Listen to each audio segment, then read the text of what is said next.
Welcome to your daily dose of theological German. We are starting a new series today. We're going to do 15 episodes of an excerpt from this book, which was recommended by one of our viewers.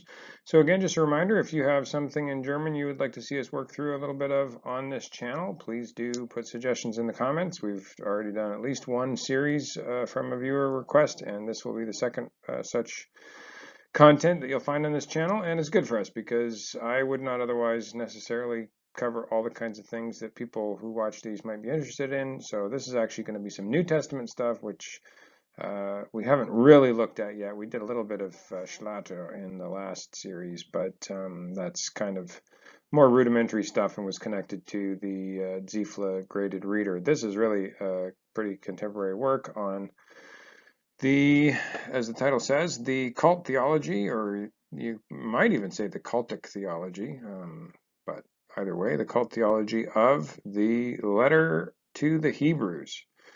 And anyway, so this is obviously Gäbel's work, and we're going to be looking at an excerpt from this book starting on page 385.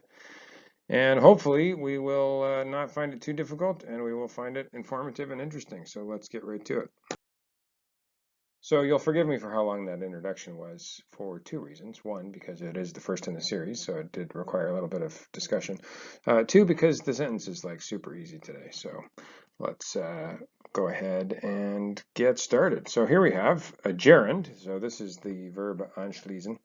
It's here technically a present participle or a gerund, and it's functioning kind of discursively to essentially tie with what came before. So following, you might say, which is an English gerund, present participle form of the word to follow.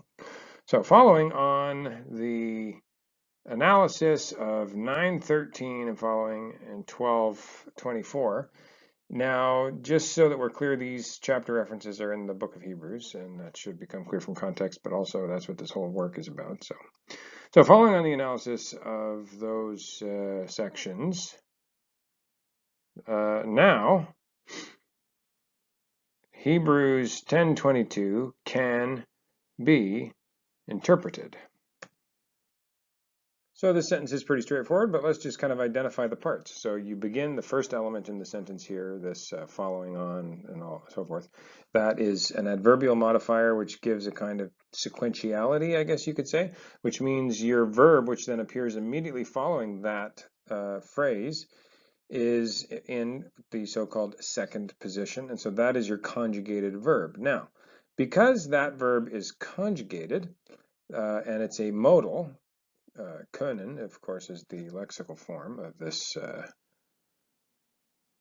verb. Okay, get the umlaut there. So this is a modal auxiliary, and it's for making the modal construction can or to be able to or something like that.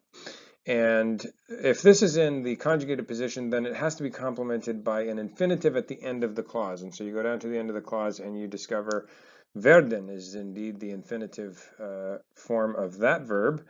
However, werden rarely functions by itself. It could. So you might have a phrase here that's saying something can become, but that's unlikely to be the case. And so you want to look then, because this is at the end of the clause, now you just look immediately prior to see if there's any other verbs that are complementing werden.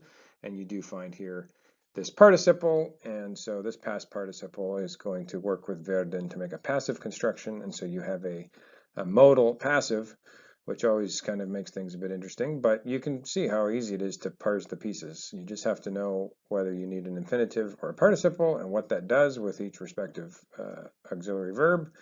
And so you kind of have like double auxiliaries going on here, but in any case, the translation I think we had was good, that we can now interpret, or sorry, Hebrews 10:22 can now be interpreted. And so you want to use the passive voice there, even though, of course, I was always taught never write in the passive voice. Germans love doing it, though, for whatever reason. And it's good because it gives us things to talk about when we're translating easy sentences. As always, tune in again next time. Thank you for watching today, and subscribe, like, share, all those good things. And hope you're going to find this whole series on this work about Hebrews interesting, and we'll see you later.